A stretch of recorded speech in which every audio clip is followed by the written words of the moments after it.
What made you have trust issues? I met Chris at a coffee shop on a rainy Tuesday. He smiled like someone who had never been hurt, who had nothing to hide. He really listened to me talk about my job, my family, my dreams. For a while, he felt like safety in human form. We dated for 11 months. I had a drawer at his apartment. I knew the names of his co-workers, his favorite cereal, the fact that he always double-knotted his shoelaces. Nothing about him set off any alarms. Until the night his wife I went out. He was in the shower and I needed to send a work email. I asked if I could use his laptop. He shouted, "Sure, go ahead," over the sound of running water. I opened it, typed in the password. He'd once casually given me his childhood dog's name and logged in. I found the email tab open, but the cursor hovered over a minimized folder titled School Projects. Weird. Chris didn't have kids. He didn't even like being around them. I clicked it. Inside were multiple folders. Each was labeled with a first name followed by a number. Haley_7, Luna_9, Emily_6, my skin prickled. But my brain tried to rationalize maybe they were pictures of his niece. Some art project. Maybe he volunteered somewhere. I opened one. What I saw next still wakes me up at night. Children,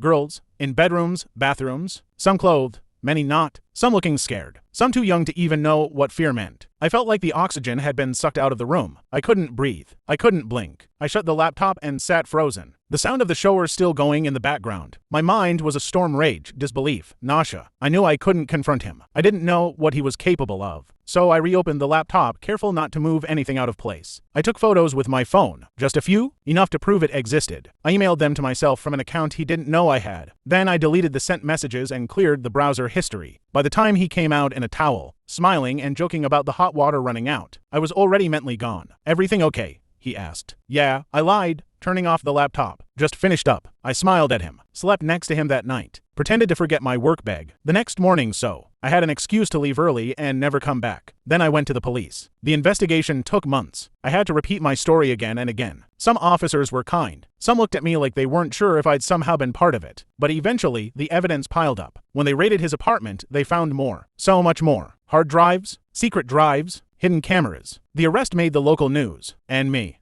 I grieved, not for him but for the person I thought he was, for the trust I gave, for the fact that my intuition hadn't warned me.